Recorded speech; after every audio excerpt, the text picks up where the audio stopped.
Nós já aprendemos que essa expressão em Gênesis, meu filho, é uma expressão que aparece sempre num contexto de amor e de ternura. Sempre aparece assim essa expressão, nesse contexto de amor e de ternura. Então o que ela faz?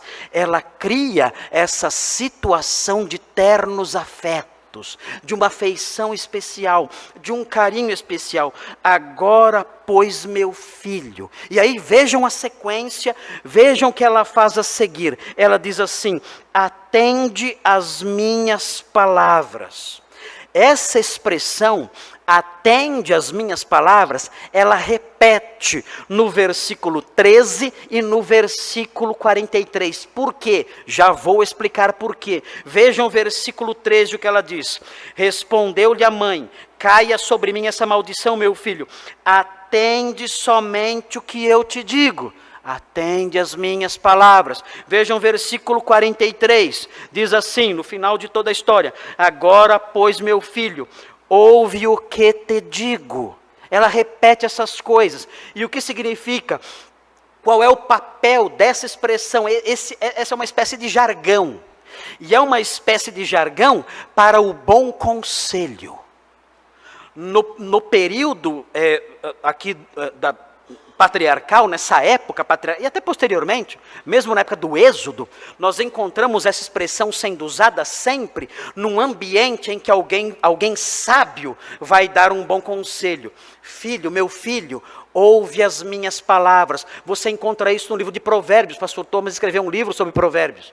Filho meu, ouve as minhas palavras. Nós vemos isso quando Jétro dá conselhos a Moisés e diz a Moisés: olha, ouve as minhas palavras. Ou seja, era um jargão.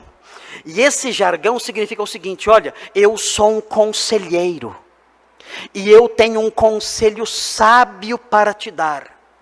Ouve, filho meu, as minhas palavras. Então o que nós temos aqui? Nós temos aqui essa mulher se apresentando inicialmente como uma mãe cheia de ternura.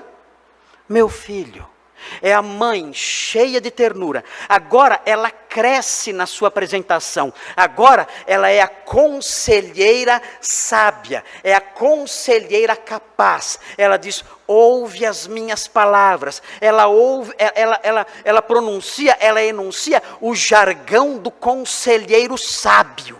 E aí ela prossegue. E veja o que ela diz no finalzinho do versículo: ouve as minhas palavras, com que o quê? Ordeno. Uau! O que acontece agora? Agora não é mais a mãe terna. Agora não é mais a conselheira sábia. Agora é a chefe. Ouve as minhas palavras, com que te ordeno. Em Gênesis há várias referências. Gênesis 12, 20, 18 e 19, 26, 11, 28, 1 e 6. Essa expressão aparece sempre na boca de alguém superior, dando ordens para alguém inferior. Então o que Rebeca faz aqui? Nessa frasezinha, agora pois, meu filho, atende as minhas palavras com que te ordeno, ela vai se apresentando num crescendo. Primeiro a mãe amorosa, depois a conselheira sábia, e agora a chefe da casa. Faça o que eu vou mandar. Vocês percebem a forma como ela obriga sem forçar? Percebem? Estou mandando, mas eu não sou violenta no comando. Ela não está dizendo: quem manda aqui sou eu, vai lá e faça. Não faz isso. Ela manda, mas ela manda com carinho. Ela tempera a frase.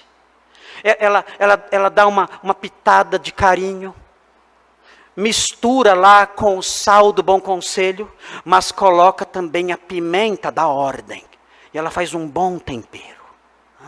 Então a frase sai com força de comando, e ao mesmo tempo que sai com força de comando, sai também com tons de ternura, com um gostinho de ternura da mamãe que ama o filhinho.